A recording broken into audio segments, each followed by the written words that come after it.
आपसे दरख्वास्त करता हूँ कि मुझे भी अपनी दुआ में याद रखिए कि अल्लाह ताला यहाँ के बंद हो तो कलमा ला इलाहा इल्लल्लाह अस्सलातु वस्सलामु अला खातिमिन नबिय्यीन अल्लाहुम्मा अजिरना मिनन नार अल्लाहुम्मा अजिरना मिनन नार अल्लाहुम्मा अजिरना मिनन नार रब्बना आतिना फिद दुनिया हसनतन व फिल आखिरह हसनतन वक़िना अज़ाबन नार वअदखिलना जन्नत मअल अबरार या अज़ीज़ या गफ़ार या रब्बल आलमीन इहदिना सिरातल मुस्तक़ीम सिरातल लज़ीना अनअमता अलैहिम गैरिल मग़दूबि अलैहिम वलद्दालीन आमीन या रब्बल आलमीन। बिस्मिल्लाहिर्रहमानिर्रहीम। अस्सलाम वालेकुम। इनसाइड स्टोरी के साथ मैं मोहसिन बिलाल। अपने इंट्रो से पहले जिस साहब का मैंने आपको ये वीडियो क्लिप सुनवाया है, ये हैं इंजीनियर डॉक्टर मोहम्मद अकरम शेख, जो डिप्टी चेयरमैन प्लानिंग कमीशन भी रह चुके हैं और इन्होंने विजन 2030 जो है वो दिया था। आजकल रिटायर हो चुके हैं और इन्होंने अपनी एक किताब लिखी है और उस किताब का उन्वान है दीन-ए इस्लाम एक मुकम्मल निज़ाम हयात, कायद-ए-आज़म का तस्वुर पाकिस्तान, जदीद इस्लामी फ़राही रियासत का क़याम। और इस किताब में उन्होंने कुरान व हदीस के हवाले दिए हैं और बताया है कि मुसलमानों के ज़वाल की जो असल वजह है वो इल्मी पेशरफ्त में भी मुसलमानों का ज़वाल है, यानी जो इल्म है, जो तहकीक है, इसमें मुसलमान जो पीछे चले गए हैं। और जो हमारा दीन हमें सिखाता है कि हमें गौर व फ़िक्र करनी चाहिए, हमें आप सल्लल्लाहु अलैहि वसल्लम के हुस्वे हसना की जो है वो पैरवी करनी चाहिए। हम उन चीज़ों से बहुत दूर होते हैं। ये सिर्फ पाकिस्तान का मसला नहीं है बल्कि पूरी उम्मत मुसलमान का मसला है। और इस किताब में उन्होंने कुछ तारीख़ी वाक़यात का भी हवाला दिया है। आजकल जो फ़्रांस में ख़ास तौर पर हो रहा है कि वो गुस्ताखाना हरकतों से बाज नहीं आ रहा, तो उसकी भी कई वजूहात हैं और उसकी एक वजह इल्म से दूरी भी है। इसमें एक उन्होंने वाक़या तहरीर किया है सल्तनत उस्मानिया के हवाले से, और वो वाक़या मैंने पढ़ा तो मैं हैरान हो गया कि उनका उस दौर में 14वीं सदी में 15वीं सदी में क्या विजन था कि जब वो अपनी किसी मस्जिद में ख़तीब या इमाम रखते थे तो उसकी क्या रिक्वायरमेंट होती थी। आजकल तो उनके हर जानिब अर्तगल ड्रामे के चर्चे हैं, उस्मान के चर्चे हैं, और इससे पहले जो है सुल्तान हमीदुद्दीन के हवाले से उन्होंने ड्रामा बनाया।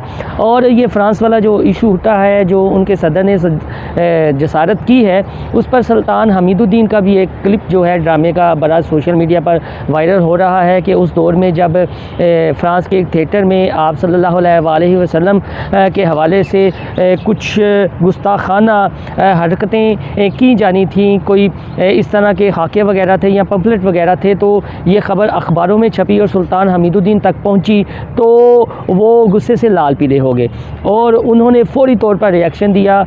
जो फ़्रांस के सफ़ीर हैं उन्हें तलब किया और उन्हें सख्ती से तंबीह की कि अगर आप अपनी इन हरकतों से बाज ना आए तो आपको इसका मुँह तोड़ जवाब दिया जाएगा। और सुल्तान हमीदुद्दीन का जो डायलॉग है वो ये था कि आप सल्लल्लाहु अलैहि वसल्लम की नमूस पर जो है वो एक रियासत का 100 रियासतें कुर्बान। और तब कई मुस्लिम ममालिक जो हैं वो सल्तनत उस्मानिया के नीचे थे, उन्होंने तमाम ममालिक को जो है वो ख़तूत लिखे कि हमें फ़्रांस का जो है वो मुँह तोड़ जवाब देना चाहिए। तो उसका नतीजा ये निकला कि उन्होंने वो थिएटर ही बंद कर दिया। लेकिन आज के दौर में हम ये देख रहे हैं कि सिर्फ मज़म्मती बयानात आ रहे हैं। उसकी वजह यह है कि शायद हम उनसे डरते हैं या हमारी कोई इस तरह की रवायत नहीं है, लेकिन रवायत तो मौजूद है कि आप सल्लल्लाहु अलैहि वसल्लम की नमूस ही एक मुसलमान के लिए सबसे बढ़कर है। और जैसा अल्लामा इकबाल ने कहा था कि मोहम्मद से वफ़ा तूने तो हम तेरे हैं, ये जहाँ चीज़ है क्या लहो कलम दे रहे हैं। तो इस किताब में इंजीनियर डॉक्टर मोहम्मद अकरम शेख साहब ने जिन चीज़ों की निशानदेही की है उसका एक वाक़या मैं आपको सुना देता हूँ कि इस्तांबुल की जामिया मस्जिद के लिए ख़तीब की तैनाती के लिए एक इश्तिहार दिया गया और जो क्वालिफ़िकेशन थी वो हैरान कुन थी। और आप विज़न देखें कि जब एक मस्जिद के ख़तीब को लगाया जाना था तो उसके लिए बाकायदा इश्तिहार दिया गया और जो रिक्वायरमेंट थी वो मैं पढ़ कर आपको सुना देता हूँ। ये सुल्तान सुलेमान का दौरे हुकूमत सल्तनत उस्मानिया 1520 से 1566। उम्मीदवार की काबिलियत का मेयार अरबी, लतीनी, तुर्कश और फ़ारसी पर मुकम्मल अबूर, कुरान करीम, बाइबल और तुरात का इल्म, शरिया और फ़िक़्ह का आलम, फ़िज़िक्स और हिसाब के आलूम का इल्म इस हद तक कि दूसरों को तालीम दे सके।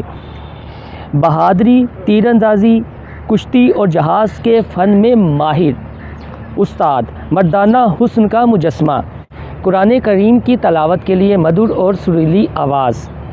और जिस अखबार का ये हवाला है वो अखबार भी मैं आपको बता देता हूँ। अल हराम अखबार 22 सितंबर 1986, और ये मिस्र के अखबार में इस इश्तिहार का हवाला मिलता है। लेकिन आज हम सिर्फ पाकिस्तान में ही निज़ाम तालीम पर गौर कर लें तो हमें असल मसाइल कहाँ हैं वो नज़र आ जाते हैं कि मसलन अगर हमारी किसी मस्जिद का कोई इमाम है, कोई यूनिवर्सिटी का, कॉलेज का या स्कूल का टीचर है, तो वो चलें जी फ़िज़िक्स में एक्सपर्ट होंगे, केमिस्ट्री में एक्सपर्ट होंगे, हर कोई अपनी अपनी फ़ील्ड में है। लेकिन जब मुसलमानों का अरूज था तो तब अगर किसी जामिया का कोई ख़तीब तैनात किया जाता तो उसमें ये काबिलियत होना लाजमी थी। लेकिन आज हम अगर अपने गिरदो नवा में इस तरह का माहौल देखें तो हमें कहीं भी नज़र नहीं आता, हमें ये चीज़ें ही नज़र नहीं आती। तो यही वजह है कि फ़्रांस जैसे ममालिक इस तरह की गुस्ताखाना हरकतें करते हमें दिखाई देते हैं हर 6 माह बाद, साल बाद, और हम सिर्फ़ मज़म्मती बयानात तक जो है वो महदूद हो जाते हैं। हम अपने अहद ज़री को याद नहीं करते, जो हमारा जो रोशन दौर गुज़रा है, और वो रोशन दौर अब भी आ सकता है, लेकिन उसके लिए ज़रूरी है कि अपने ईमान को जगाना पड़ेगा। कुरान और हदीस से हमें वो चीज़ें अडॉप्ट करना पड़ेंगी और उन्हें अपनी अमली ज़िंदगी में इम्प्लीमेंट करना पड़ेगा। इसीलिए तो तुर्की के जो सदर हैं तैयब उर्दगान, कोई भी मसला इस तरह का होता है तो सबसे पहली आवाज़ जो है वो दुनिया भर में उभरती है, उनकी उभरती है, और वो अपनी आने वाली नस्लों की देखें किस तरह आबियारी कर रहे हैं अपने ड्रामों और अपनी फ़िल्मों के ज़रिए।